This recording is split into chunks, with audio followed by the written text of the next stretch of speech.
uh, with Chief Melissa Hyatt of the Baltimore County Fire Department, and this is their budget hearing.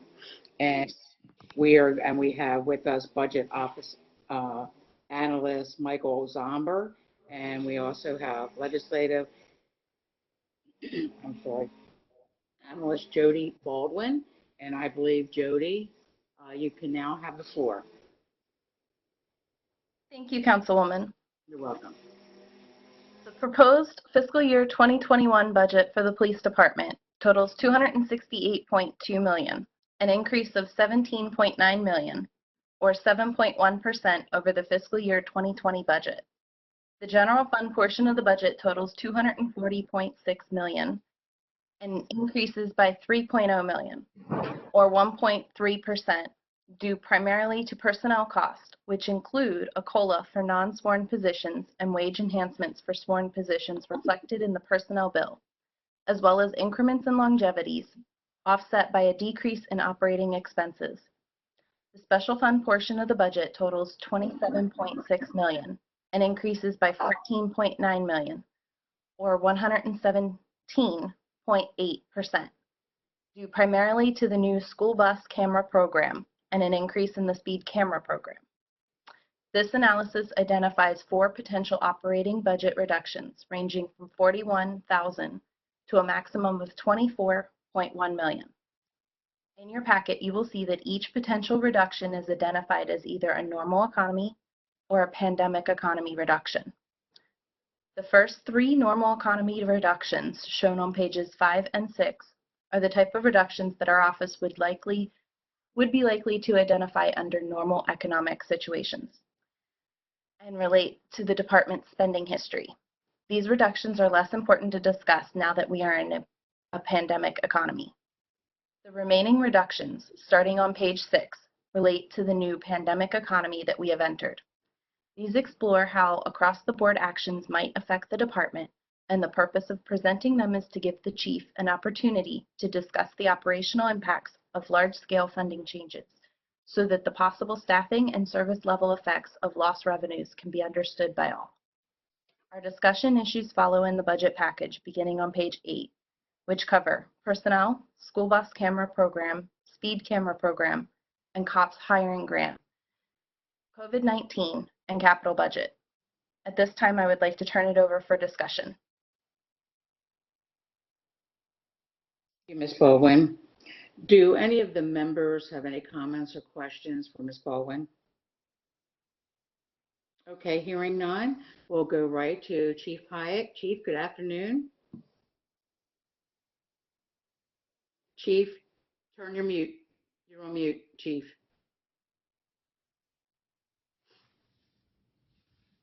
Can you hear me now?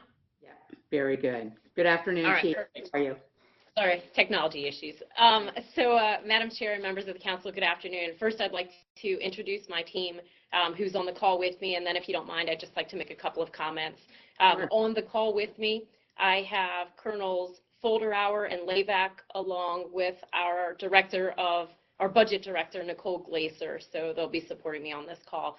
And good afternoon, everyone. It's an honor to be here today on behalf of the men and women of the Baltimore County Police Department. Before moving to my official comments, I just want to take a moment to recognize that this week is National Police Week, and the thoughts and prayers of our department are with the surviving family members of those officers that we've lost in the line of duty, both in this county and throughout the country. Their sacrifice will never be forgotten. With that said, let me start with just a thank you to each of you on the council. Your work as leaders in this county is important, and what we do in law enforcement and what we do as here and leaders in this county is a team effort. No one person or entity can do this alone, and I'm grateful for our partnership. As the Chief of Police for the last 11 months, my role is to make certain that we have a clear vision moving forward to ensure Baltimore County is safer today than it was yesterday.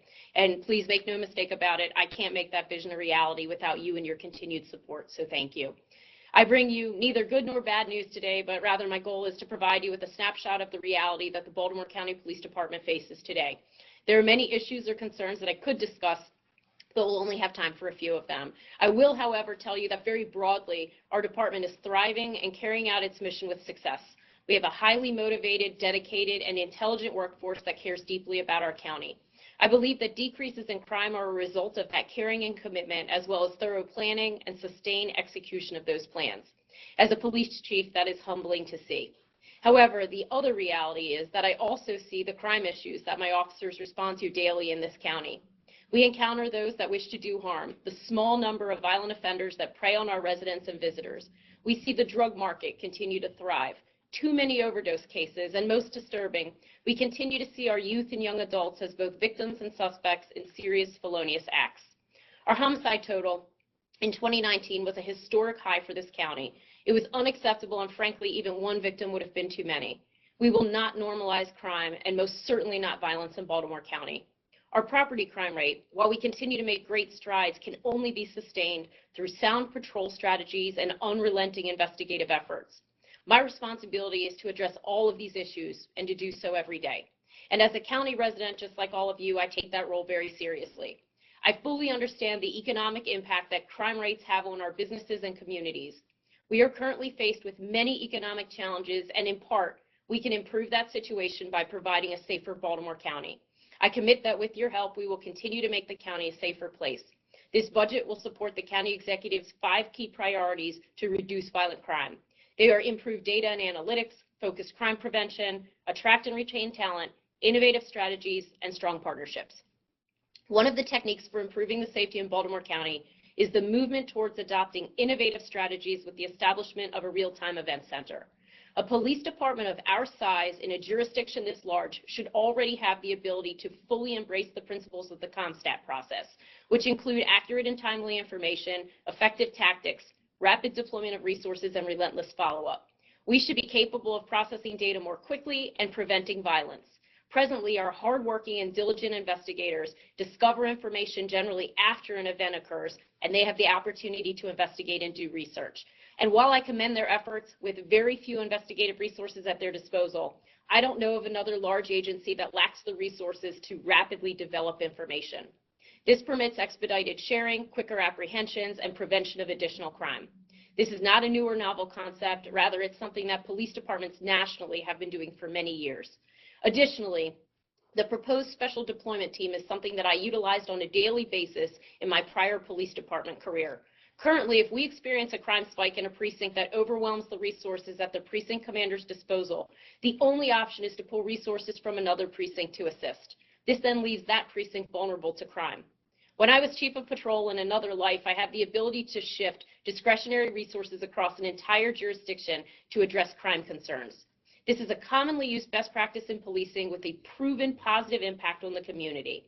This cadre of officers will be deployed across the county as needed by the Operations Bureau Chief to rapidly respond to developing crime trends. Rather than pulling our CAT teams, and I know you all love your CAT teams, away from their precincts, they can continue to do the hard daily work that you expect. This will allow us to laser focus our deployments and enforcement. Our officers have been working incredibly hard, and I feel proud to be able to tell you that during this pandemic, their sick leave usage has been lower than it was at this time last year. This past Sunday was probably the nicest weather day we've had to date and a holiday, and yet we hardly had any call-outs or sick leave usage. Why? Because these men and women have stood tall during this pandemic. They continued to provide public safety, and I could not be prouder to work among this group of sworn and professional staff. The members of your police department have courageously risen to every challenge that has been placed before them, and they deserve and require our support. We stood up an incident management team and officially activated it at the beginning of March in anticipation of what was to come with this pandemic. My team saw the enormity of this situation, and we implemented this necessary action to manage our response effectively while continuing to support daily operations. This team supports planning, logistics, operations, finance, and many other functions. They coordinate closely with other county agencies in the Emergency Operations Center.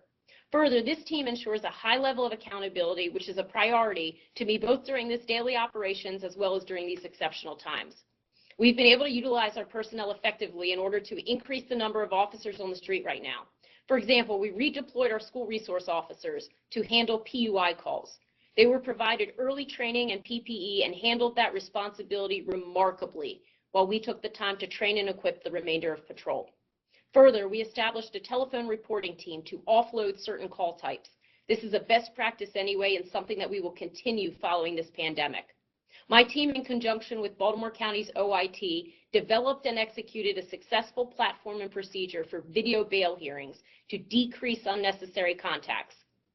Finally, I temporarily reallocated some departmental responsibilities in order to mobilize high visibility patrols focused on commercial establishments in areas with widespread business closure. I would be remiss if I didn't mention the wellness branch of the incident management team, which was designed to focus on the welfare of both working members and those who are either quarantined or isolated.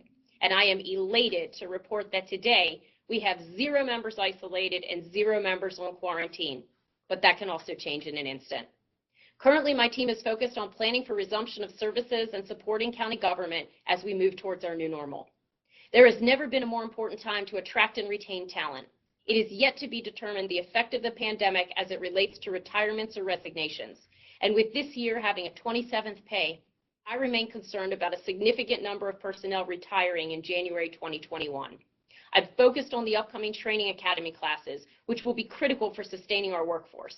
We are hoping to maximize our recruitment efforts during these challenging economic times to attract and select from a qualified, diverse candidate pool seeking a rewarding profession. While recruitment is shifting and gone are the days of job fairs being successful recruitment tools, recruiting is being conducted primarily through digital advertising, and we have not been effective enough reaching diverse audiences.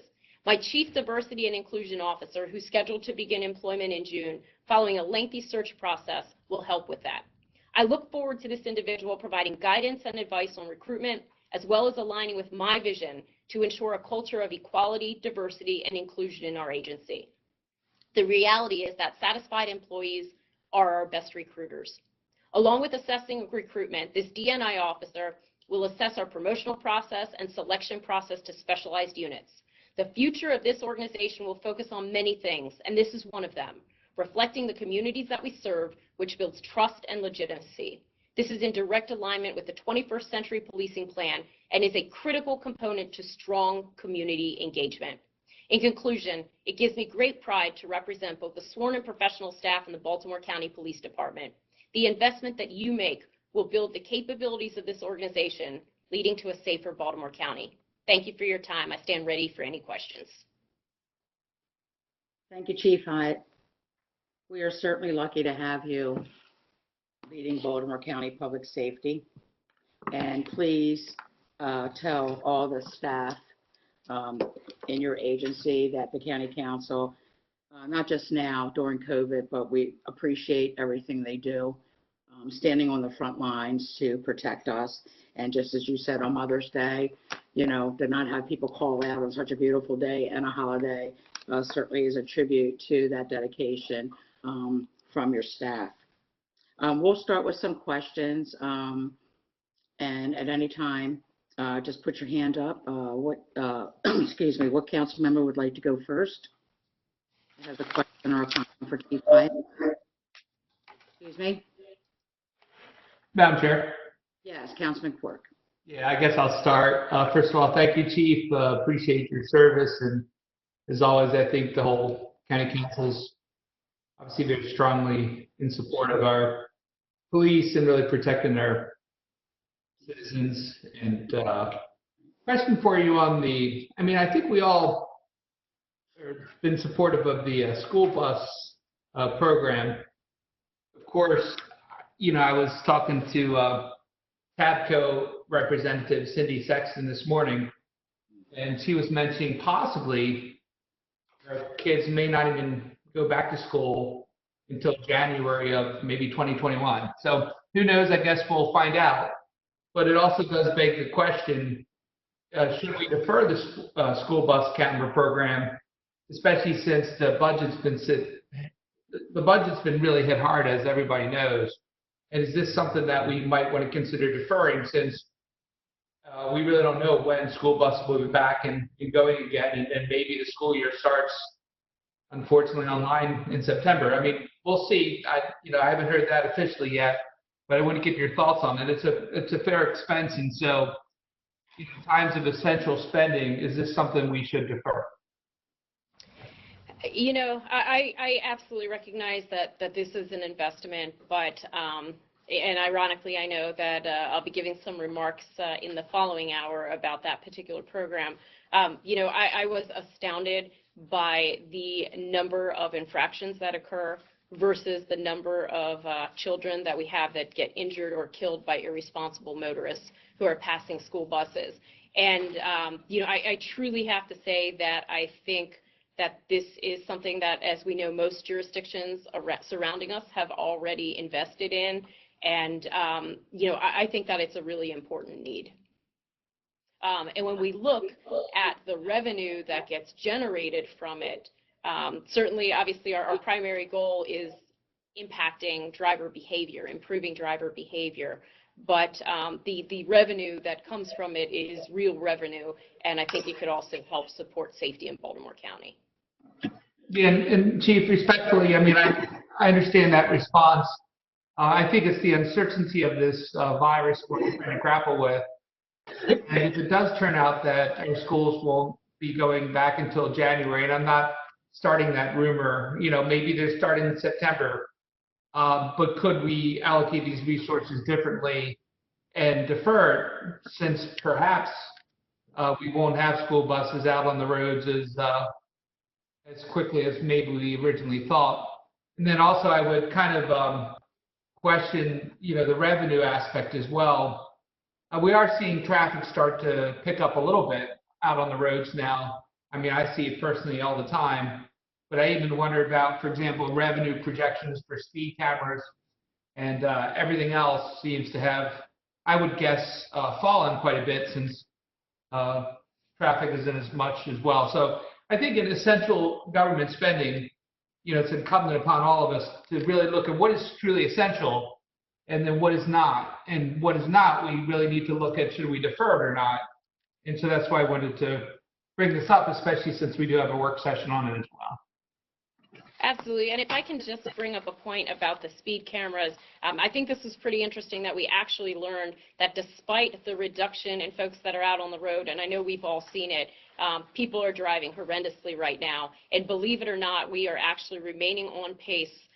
We just learned from Mr. Zomber that those speed cameras remain on pace from where they were last time at this year. And in fact, I will tell you that the driving concerns are so significant right now that we actually in the police department had a plan to resume some traffic enforcement, more traffic enforcement that was actually pushed out a little bit, but because the driving has been so atrocious, we actually initiated this plan at the end of last week. So I do think that the habits of our drivers right now, as we're looking at fatalities on the road, are going to continue to be an important issue. And at whatever point school does resume, I see some of these driving habits continuing, and this is just another tool for curbing behavior. And Chief, Madam Chair, if I could one more follow-up and then I'm done. That's okay? Yes, that's fine, Councilman. Just real quickly, Chief, can you give us the statistics on, and clearly I think the whole council is irate about cars that pass school buses. It's incredibly irritating and incredibly dangerous. Do we have any statistics or data on kids perhaps that were killed by a passing car, by a car passing a bus in the last couple of years? Do we have any data or analysis to also support the need for these program at this time? So we can certainly follow up and get you the exact number on children struck or killed, but I will tell you this, that apparently every year the State Board of Education conducts a one-day survey asking bus drivers to count the number of times that a vehicle passes them illegally. And last year, half of the bus drivers participated in Baltimore County, and they reported 440 violations in one day. So when we look at one day and roughly 180 school days, that's over 150,000 violations. And if you compound it with the fact that our officers, of course, unfortunately can't be everywhere at once, and we're only able to issue 71 citations. So the majority of these folks aren't experiencing any level of enforcement, and we need to be able to have a greater deterrent for that type of unsafe driving. Madam Chair, may I be recognized? Of course, Ms. Rogers. Thank you so much. Chief, thank you for all that you're doing on this and so many efforts. Councilmember Quirk, I just want to add from the operational side, if we were to delay, all of the buses have to be retrofitted. Secondly, we have to get a contract in place so that we would even be ready to go in September. So to delay in doing the work to get prepared, if we don't move forward at this point, we would not be ready even if we started a little later. So we do need to move forward in order to get the buses even prepared, because that time frame between now and September is when we were going to do that work.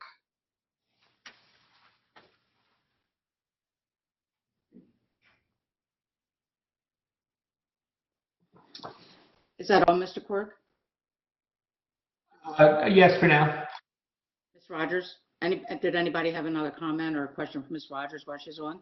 Madam Chair, Yes, Councilman Jones. I certainly appreciate the presentation, Chief. And I guess one of the things that sort of caught me, it was interesting. You said that the speed cameras were producing the same number of tickets as it did last year around this time. And I was thinking to myself, schools are closed. Why are the speed cameras even on anyway? Nicole, I know that you did some research into the speed cameras and the rationale behind that. Will you jump in on that? The rationale was it had to be a construction zone or a school zone for the safety of the kids. So if the kids are not there, why are the cameras on anyway? So the fact that you would say that more people are getting tickets, most people don't think the kids are there. So why would they even slow down for a school zone if no kids are there?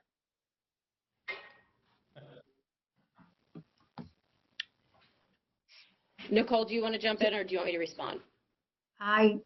I don't have I'm sorry, Chief, I don't have a response to the, I was led to believe that that is not always the case, that the schools have to be in session. Perhaps Colonel Layback could add to that.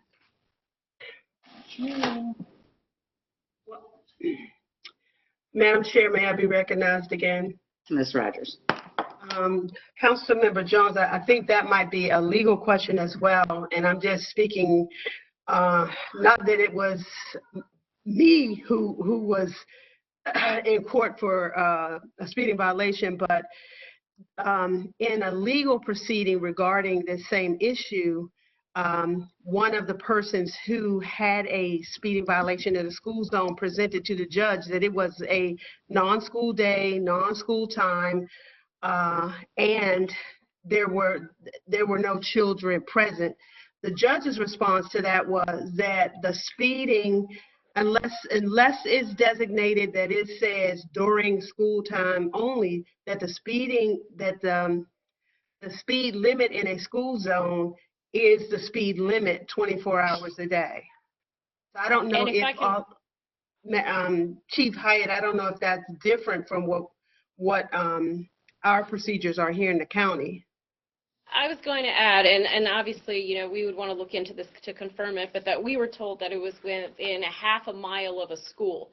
So it wasn't necessarily just in front of that school at the point that that school is in session, but that it was actually because of the fact that there are different times that the children are passing, that it was, they could still be issued regardless of school being in session if it's within a half a mile of the school. But we will certainly work with our legal team and Office of Law to confirm that. I would just like to make a comment that in front of the ones that I'm most familiar with in my community, I know it's not a half a mile, but I'm going to say maybe 100 feet after the camera or before the camera, maybe 200 feet, there's always a sign that says end, no more photo, stop, end of photo enforcement, something like that. So I'm not sure it goes a half mile, but I know it's to where the camera picks up the plate. Madam Chair. Yeah. Izzy, I do not think that we as a county have sufficient tools to address the speeding situation, either through enforcement or through traffic calming devices. I think that we need as many resources as we can cobble together, even through this COVID event that we're experiencing, because it's been my observation that our speeders are relentless, and especially on not just on primary roads, but on secondary roads, on side streets, and we could have so many more cameras, and I think we'd issue tickets. They would just continue on. We need more traffic calming. We need more cameras. We need to stop the speeding in Baltimore County. It will result in people being hurt or being killed. And I'm supportive of providing the police department and other departments like our transportation department with all the resources we can to slow cars down. And they're even driving faster right now. When I go to the grocery store or to to get some essential things for the household here, I notice that people accelerate to get to that stoplight quicker than I get to the stoplight. And so there's no there's no way to rationalize the behavior, but it is the behavior of many of our drivers. And we need to provide the resources to slow our drivers down. I always say, pretend there's an egg under that accelerator. You don't want to break that egg, and just gently press that accelerator. Don't break the egg. If I can just offer some clarification. So it's 6 a.m. to 8 p.m., Monday through Friday, no weekends, year-round, is when those cameras there will be citations issued from those cameras. Can you say that again, Chief? Sure. It's Monday through Friday, year-round, no weekends, 6 a.m. to 8 p.m. Chair, Yes, Councilman Jones. I believe the rationale, number one, we all, not to belabor the point, we can look into it, but it's clear that the speed camera program in the state of Maryland was issued for school zones and construction zones. Based on the timing that the chief had just mentioned, what's in common? Those are the times when schools are in session, Monday through Friday, from 6 a.m. or whatever to 8 p.m. and no weekends. That's because those are the times that schools are in session. So if schools have been out of session, those cameras should not be running. That said, I'm not going to belabor that point. I can move on with that one. I did have another question, Chief. Did you say that the police department has an EOC that's been up and running since the beginning of this pandemic? So we created an IMT, an incident management team, which you're very familiar with, that we built at the very beginning of this, and we've stood it up around the clock to address the issues that we've been having. So we were able to adequately prepare, build capacity, and then respond to some of the changing things that have occurred.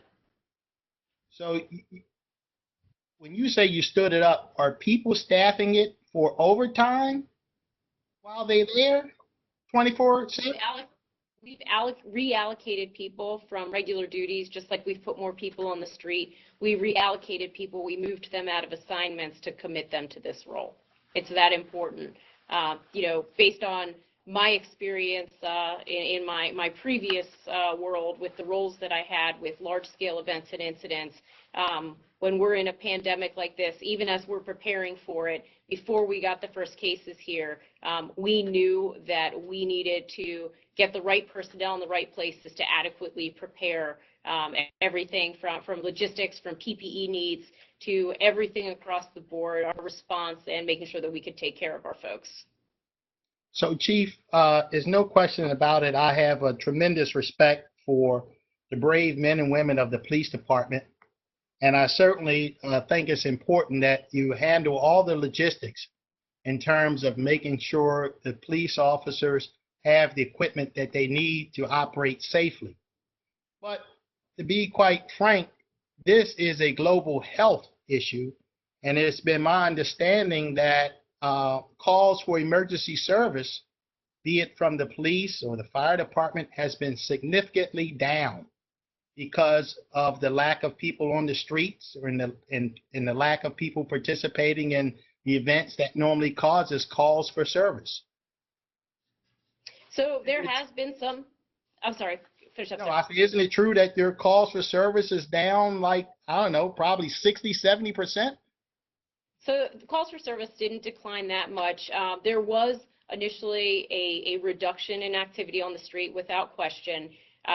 Over the last probably 2 weeks, we've seen a kind of resurrection of activity. But really, that incident management team, a lot of the things that they were dealing with, whether it was exposures of our officers and how to manage them, whether it was getting cleaning supplies or PPE out to them, dealing with PUIs, individuals that were either positive cases or likely cases that our officers were responding to calls, dealing with sudden deaths of, unfortunately, individuals that had COVID.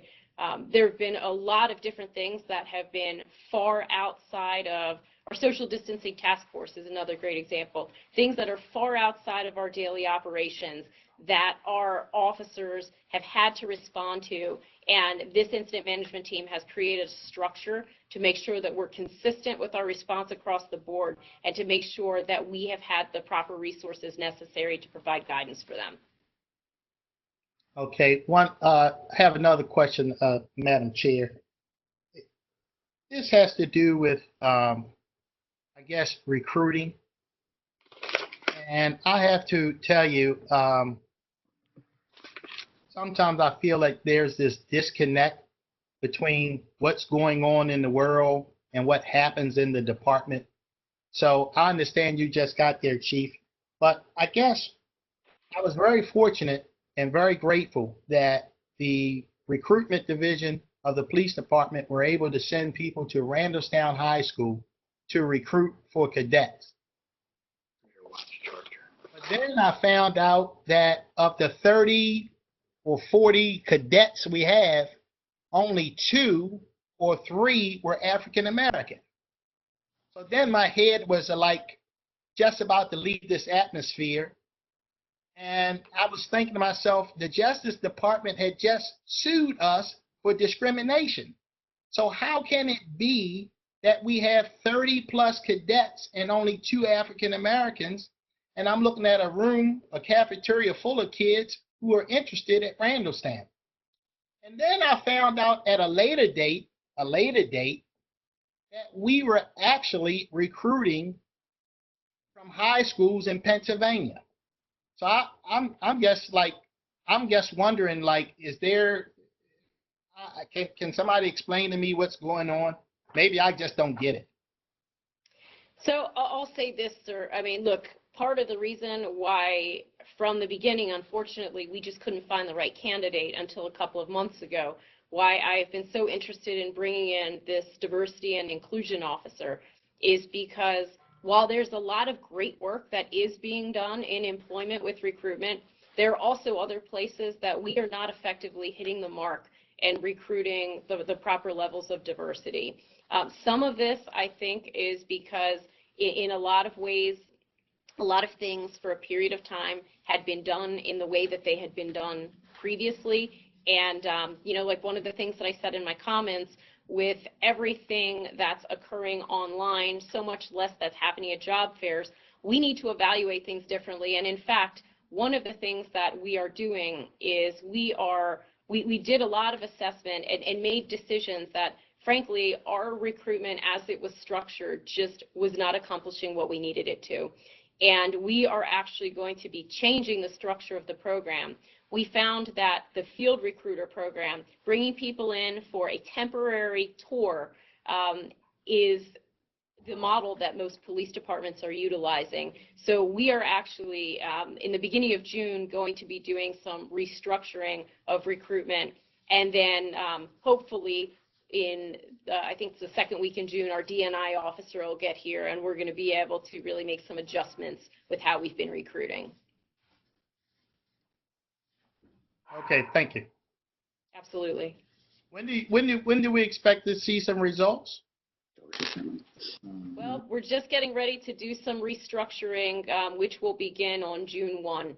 So we have to get the pieces in place.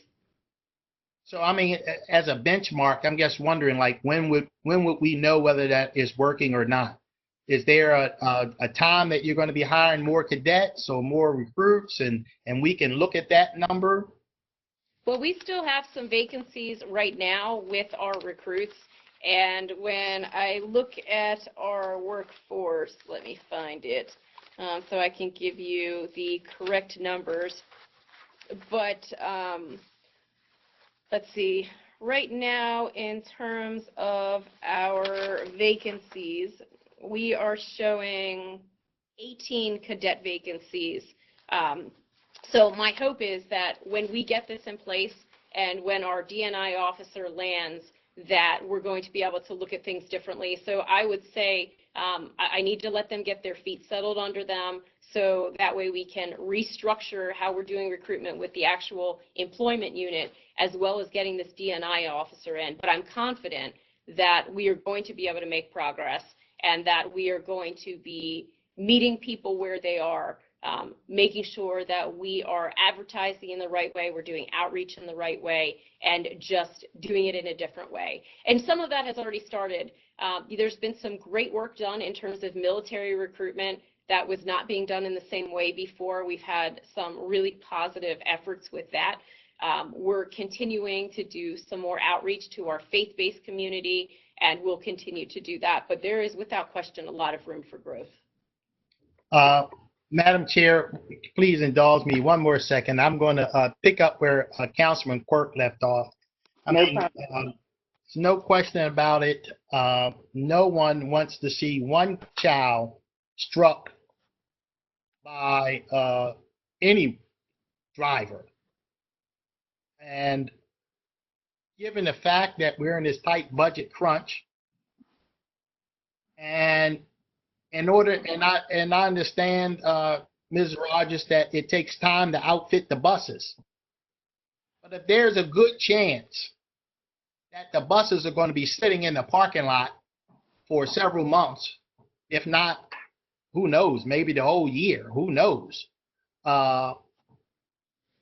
Something has to give somewhere. It just seems to me like maybe this would be a good idea to park this program for next year.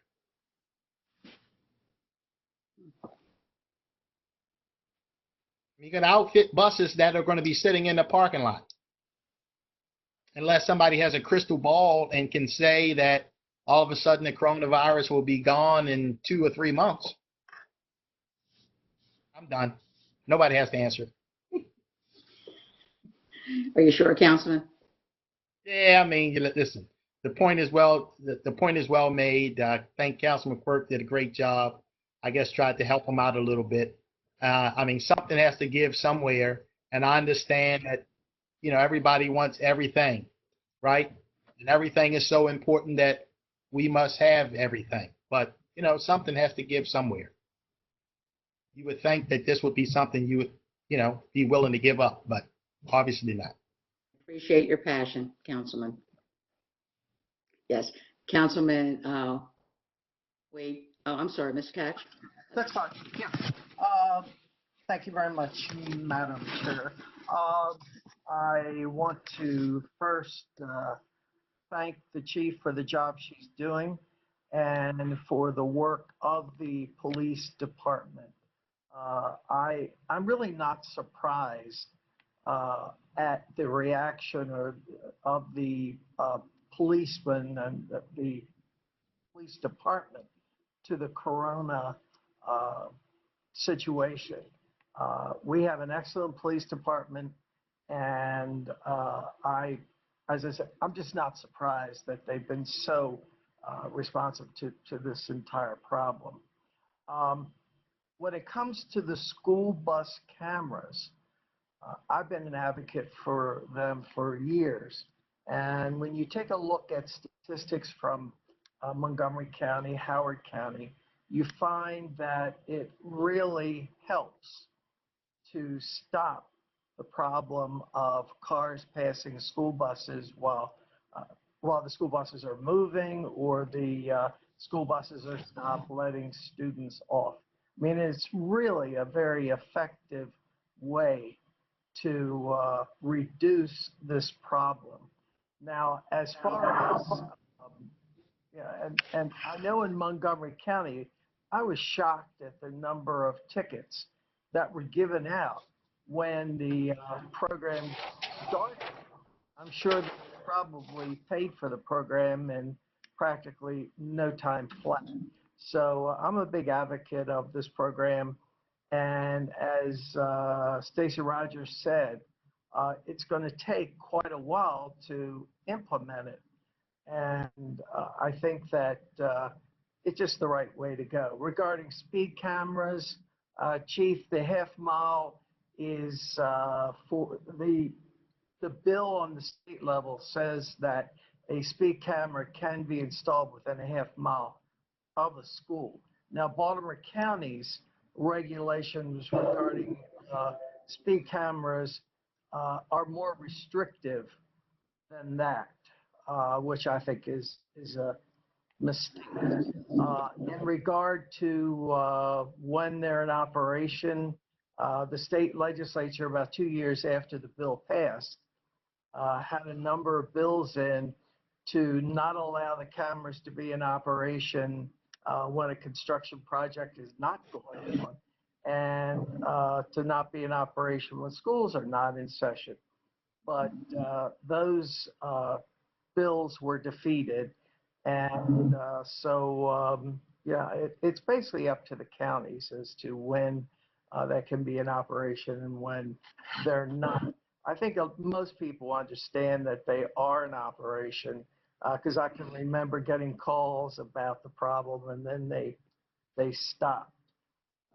Chief Hyde, I've been concerned about the recruitment issue and retention of policemen for a number of time. I put in some legislation on the county level that I think might have helped to recruit and retain officers. I understand that we've had some police officers who have left our Baltimore County force and gone to other forces in other counties. I was given a number, I think it's 18 or 19.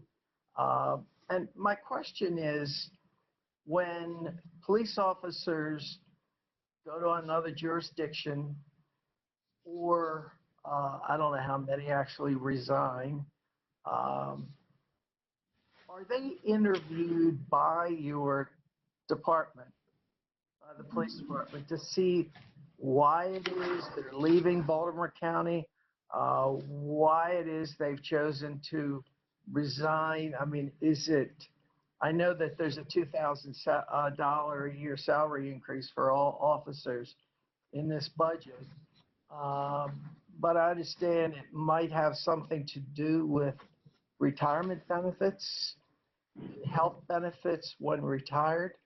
So I'd just like you to comment on that.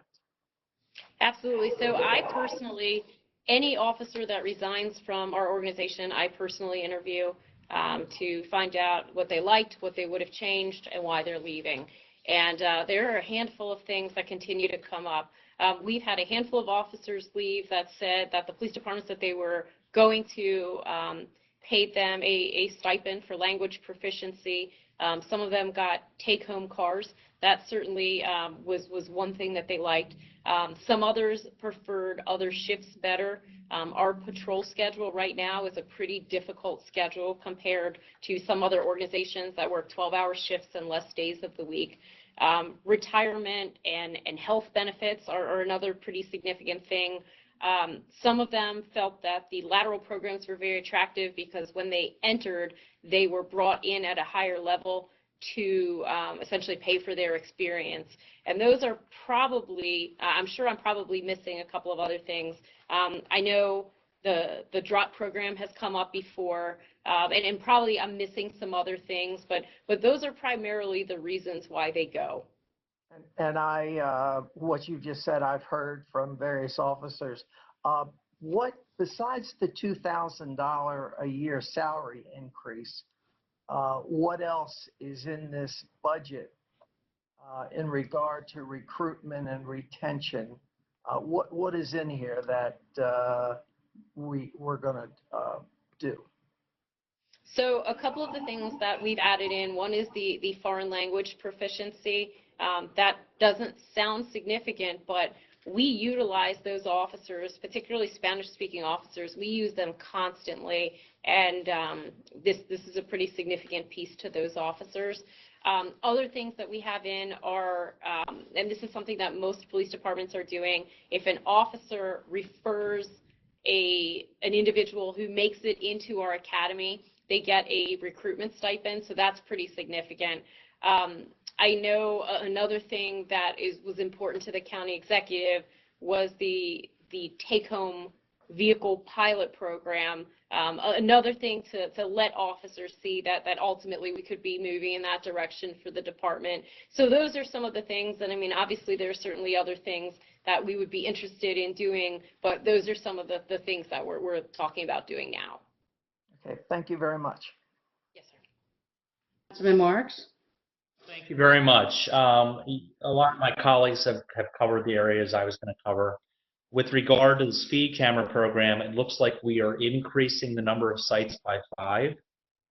My understanding was that we had capped the number of sites. I remember very distinctly a meeting, I think December of 2018, and Keith Dorsey gave us his word the total number of sites were capped. So we're increasing the number now. So I'm going to have to tap into the colonels because they have the historical knowledge, but we did not increase the number of sites per se. It's that there were more cameras. And Colonel Layback or Folderauer, I'm going to defer to you with the historical on that. Good afternoon, Council. This is Colonel Layback. Thank you. First of all, any questions in reference to the speed camera operation times?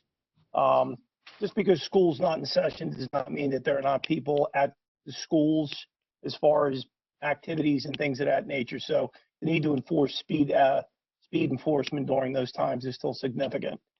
We had 36 cameras that were assigned to 83 locations.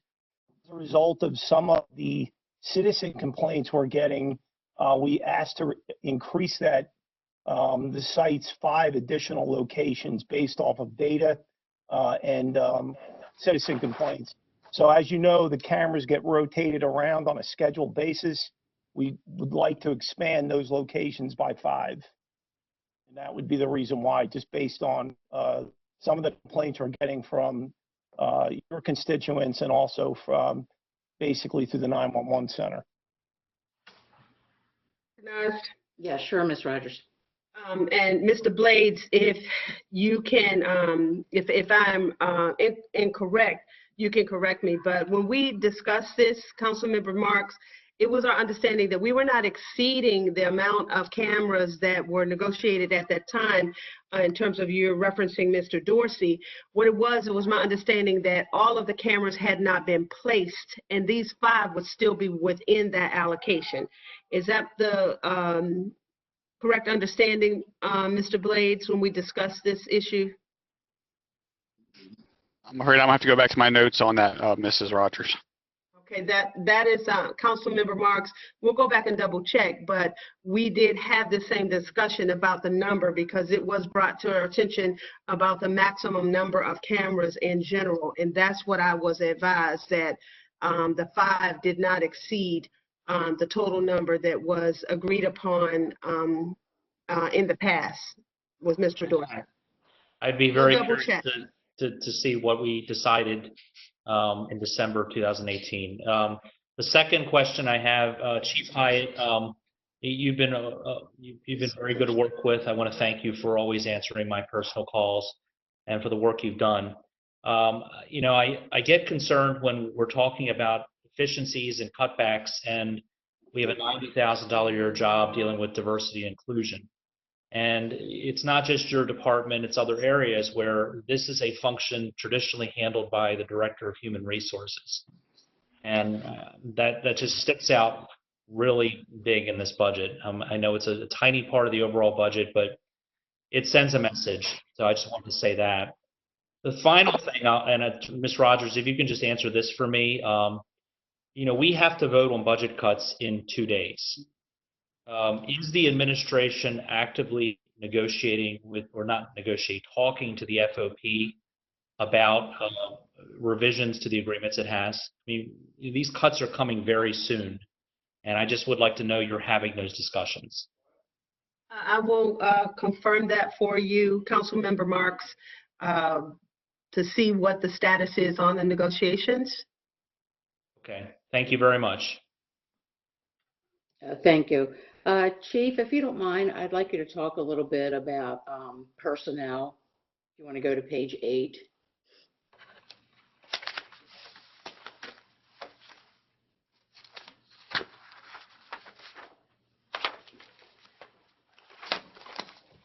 Get that screen back up. See, there are some decreases, but I also see the increases as well. Yes, ma'am. What specifically would you like me to $5 speak on? million net increase. I'm sorry? You have a $5 million increase. Yes. Nicole, do you want to touch on the personnel, and then I'll fill in the blanks?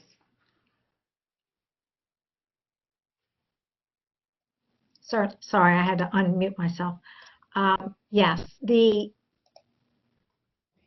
I believe the most significant component is the COLAs that are built into the executive budget, both the one that's supposed to happen this June and as well as next year.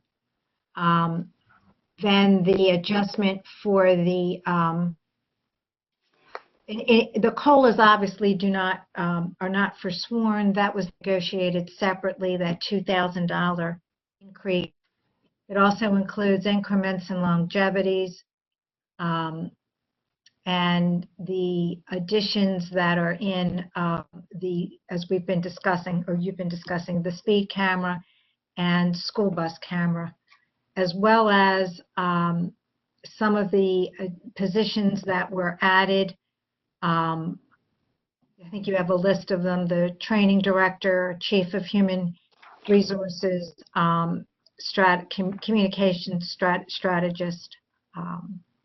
Lieutenants, 2 captains. So those, I think, the primary drivers of that number. Okay. I have a question for the chief. Hold on one sec.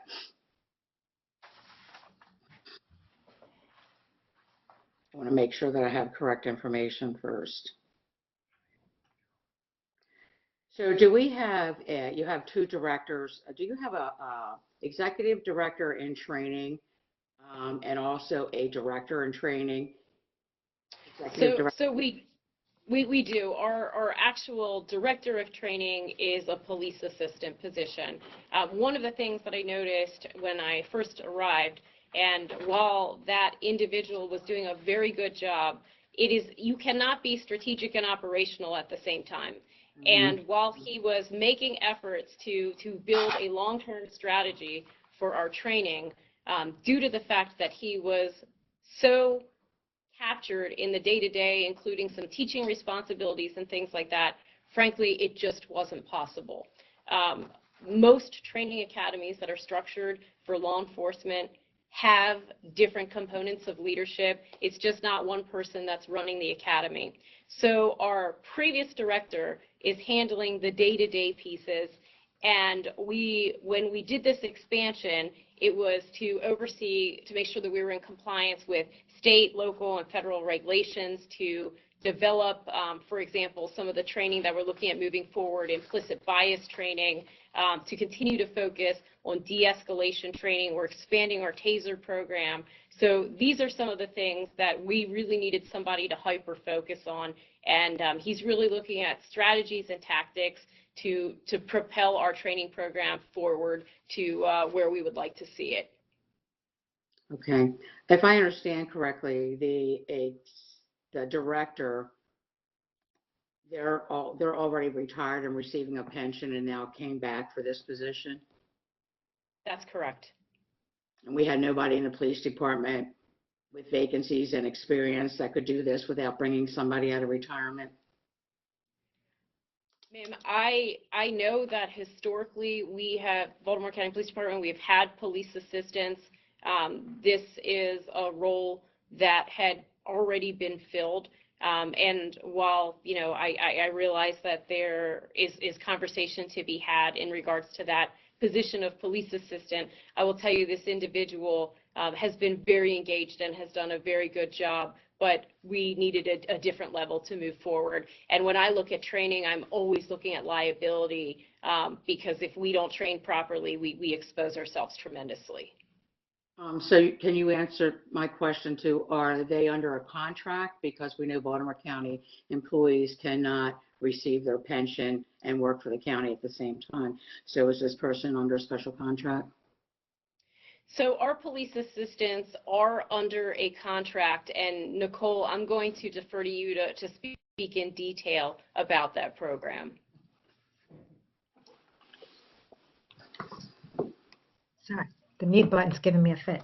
Of course, you're familiar with police assistants normally work for $25 an hour.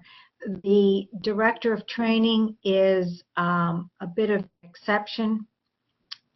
We have one or two of them, and I believe there was special permission granted. If anyone on the call knows otherwise, please correct me. Colonel Folderauer, do you have some of the historic background with that? Yes, ma'am. The reason that we end up going to a director down in training was to save the cost of asking for another captain, which would have been more expensive. Traditionally, the leader of the training academy, the leader of training in the HC is a captain's position. By doing this was something that Chief Sheridan had started, and Mr. Homan, the administrative officer at the time, got on board with that. And once this lieutenant retired, great knowledge, it was going to be a loss to the agency, and it just wound up being a good fit. So they were able to keep him there. The director position is a civilian version of a captain, and that works out well. And I do want to echo the chief's comments. The director's taking care of the day-to-day activities of police training, of in-service training, all our officers, the range qualifications, special schools, things like that. All these need to be reported to the Police Training Commission.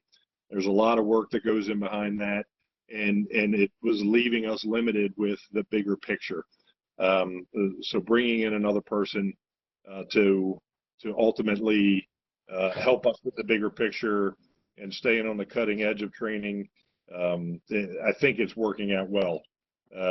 You know, and as far as there being an actual contract, I don't believe it's a contract. I believe it was under the police assistant authority that they did that. Yeah, most of the time it's a part-time position of $25 an hour, as was said. This one, I know the salary is much higher to be commensurate with a director's position. Thank you, Colonel. Kathy, can I say one more thing? Yes, Councilman Marks. I hate to belabor this point, but we are 48 hours from budget cuts. Ms. Rogers, I have always tried to work with this administration, and we have got to have some leadership in working with the unions, all of them, because I don't want the council sitting here on Thursday with no guidance, no direction, no support from the executive branch. Now, we can delay this and the budget gets voted on June 1st. Maybe that's the case. Maybe we wait another week, but we need some support from the executive branch. Thank you. Madam Chair, may I be recognized? Yes, Ms. Rogers. Councilmember Marks, we certainly are doing our best to look at cuts as we discussed. And I think that you can depend on the county executive for that support. As I said, you know, I've already communicated with the county executive, and the support that you all need will be there. Madam Chair? In general, not just the union part, but as agreed, the cuts, recommended cuts and discussions and negotiations as was agreed upon by the county executive. Okay, thank you. Thank you, Ms. Rogers. Was that Councilman Bachoka that had a question? No? No. It's me. I think it was me, Chairwoman. Oh, I'm sorry. Randall. Mhm. Yeah. Well, first, Chief, thank you for your time today, and thank you for all of your effort in your first year. I've appreciated the open line of communication and the fact that we still have, I think all the council members enjoy good relationships with our precinct and with our officers, and you're commended for your leadership in enabling that sort of relationship to happen, where our precinct commanders are part of our communities, very involved through PCRC and other endeavors. So, and there's so much good that our police department is doing, and a lot of it unsung, especially in the times that we're in. I think a couple council members have touched on a couple of things that I wanted to touch on, so I'll try not to go back to what we've already covered in the interest of time. You mentioned that efforts will be stepped up or reinvigorated in terms of traffic enforcement, and I would hope that would include illegal truck traffic enforcement with our traffic teams in the 7th district. It's been an ongoing problem, as you're quite aware. So I hope that our manual enforcement of that of illegal trucks, heavy trucks on non-approved roads would also be part of that enforcement. Safety issue, infrastructure issue. I think we all get that.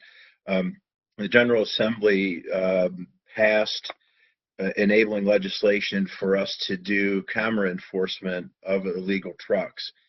And I have not found that in the budget yet in any department, and so it's just, and I'm not sure if the governor has signed that into law or not, so it may be premature in just not knowing whether we do have the enabling legislation or not. But is this something that you and your budget folks have come across in your formulation of this year's budget? So I know that there have been conversations about it in Annapolis. To be candid with you, I'm not sure exactly where it is right now. We've had some internal conversations about what that could look like, but because of where it is right now, it's not something that we've looked at obviously for this upcoming budget, but it's certainly something that we would consider depending on what happens with it. Okay. I think we're at the mercy of the legislative process in Annapolis and having the governor sign it into law. I'm not sure if that was part of the package that he signed the other day, but we can follow up on that. Also, the FOP has reported 31 vacant sworn positions. Does that concur with your estimates of existing vacancies as far as feet on the street go? Give me one moment so I can figure out where my page is that has all of our current vacancy numbers. Current vacancies right now, we do have 31 sworn current vacancies, but of course that's not exactly an accurate number in terms of officers on the street. The officers that we have that are on modified duty or other things like that certainly have an impact on our patrol numbers, the number of officers that we're able to actually deploy. Right. We have things like military leave, maternity leave, officers injured or other health reasons that are on staff and on salary, just aren't at work doing their regular patrol function or whatever their other responsibilities are. So, okay. Well, it's good that there's a concurrence there between the numbers that the FOP has and the numbers that you have. Absolutely. I would just hope that a focus would be put to filling those vacancies because as Councilman Marks mentioned, I do have issue with a diversity officer, especially at this time. I was one of the council members, maybe the only one, that proposed not creating the diversity office for the county as a whole. Because I hold the contention that agency directors such as yourself are responsible for making sure that our workforce meets the diversity of our county. And it's something that I think has always been touted by the police department as far as inclusive hiring and the amount of diversity in the department. And I can see that when I attend graduation ceremonies and promotion ceremonies that we are becoming a more diverse agency. And it's something that I think that your predecessors have really held themselves high on. Now, is work to be done? Okay, there's work to be done, but I'm not sure that it warrants its own, the issue warrants its own specific diversity officer within a singular agency. So I just leave my opinion at that. I think that you defended your position and your budget position on it well when you were responding to Councilman Jones. Can I just jump in for a second, just because I think it's important to say this. You know, before I came here, I spent time in the private sector, and I was really exposed to the work of DNI there, which is why I know it's important. I know that we're looking at it from a recruitment standpoint, but it's much more than simply utilized for recruitment. Whether it's some of the concerns within the organization of making sure that our policies, our practices for officers within our organization are treated equally across the board, as well as a quality DNI officer also really helps the organization working with communities outside of the police department. So, you know, communities, particularly minority communities where there have been different points in time where there's tension between the police department and those communities, a good DNI officer, particularly in law enforcement, is really crucial for helping build and strengthen relationships. So it's more than just the one facet of recruitment, and I think it's really important just for me to articulate that again. Okay, point taken. I need to move on to my last issue here that I'd like to just express today, and that is the concern that I have, and as Councilman Marks has expressed, that labor has not been engaged in this process. And as Councilman Marks mentioned, we are very close to our deliberations and voting on budget cuts. And there are cuts coming, as we're all aware, and I think each of us have our own ideas about what those cuts may be, and that's what deliberations are for. But the fact that the FOP in particular has reached out to the administration, I believe more than once over the past week or more, and has not been responded to, there is the willingness to try to work this out to see if there's some way to handle salary freezes, to handle steps and longevity, and how do we do that while trying to reach our number to submit a balanced budget. So I'm really concerned that the right folks are not at the table at this point, and I just get the sense that the council is going to be, or there's this attempt to make the council the bad guy and do some really, really difficult things, and make some really tough decisions, and then we're to blame for doing our jobs when there are people whose memberships are affected by the decisions that we make that are willing to talk to us and provide us ideas, although we have no authority to renegotiate contracts or to work these things out. Only the administration does. And these conversations aren't take place, and it's becoming more and more of a deeper concern to me. And it's not just the police department, but it's our unions in general that I believe are willing to become part of the conversation, but just haven't yet. So I don't know if Ms. Rogers or Mr. Blades or someone is chomping at the bit to refute what I'm saying, but that's the feeling that I'm getting, and I don't think that I'm alone among the members in thinking that, and I just needed to express it. And Chief, I'm sorry that you had to, it was your hearing that I had to express this.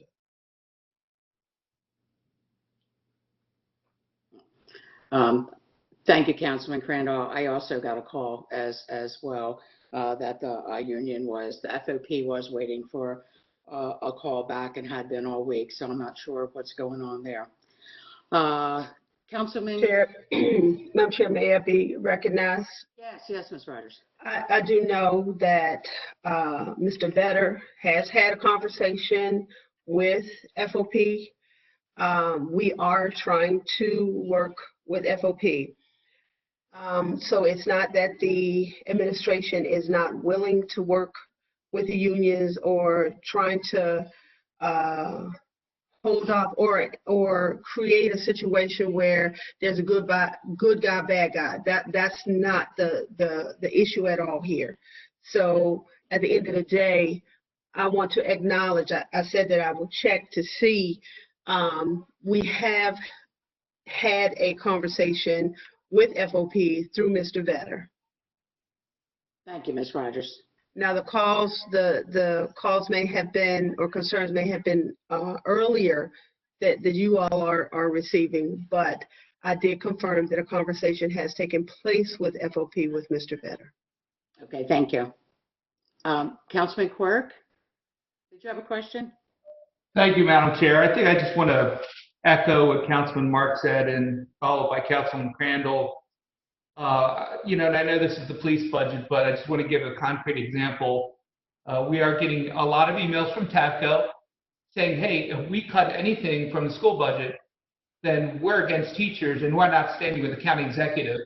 That type of division, I think, is completely absurd, and I deeply resent it. So, Ms. Rogers, if you could pass that on to the county executive, because this is not the council versus the county executive. This is all of us together.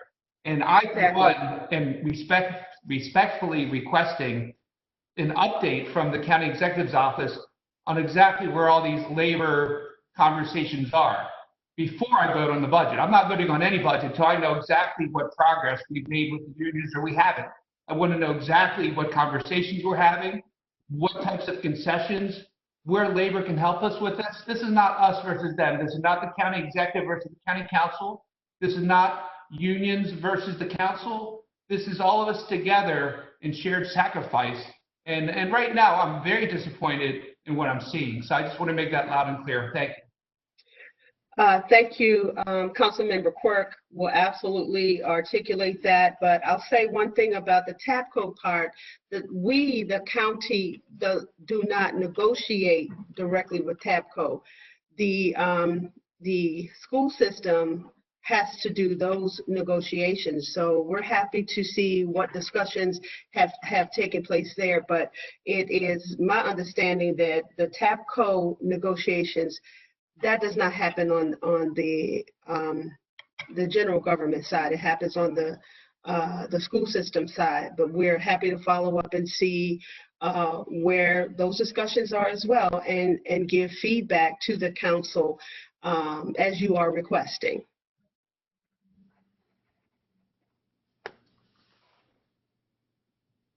One more question, Yes, Councilman Marks. Ms. Rogers, would the administration be supportive of delaying this by 1 week if those agreements need the time to mature? We don't have to adopt a budget until June 1st. I'm happy to take that request back if that's a formal request that you're asking. I'm happy to. Posing it. I mean, okay. I would rather get these discussions right than rush through them just because of a deadline when we have until June 1st to adopt the budget, and June 1st is a legislative meeting anyway. Thank you. I agree with you, Councilman Marks. What's that? I agree with you. I see no reason we can't delay it. We can delay it and vote on it on June 1st, along with everything else. Thank you. I would We'll pass that message on. Third that. Completely agree. Okey-doke. All righty. Does anyone have any more questions or comments for Chief Hyatt? Okay, we're going to end this budget hearing. Chief, thank you so much for your leadership. It's been great to work with you throughout this year. And please pass on from the county council to the entire police department, both civilians and officers, that we appreciate them on the front lines and all they're doing to protect us as well as their families. So thank you so much. Certainly, and they appreciate your support. Thank you very much. Thank you, Chief. Thank you, Madam Chair.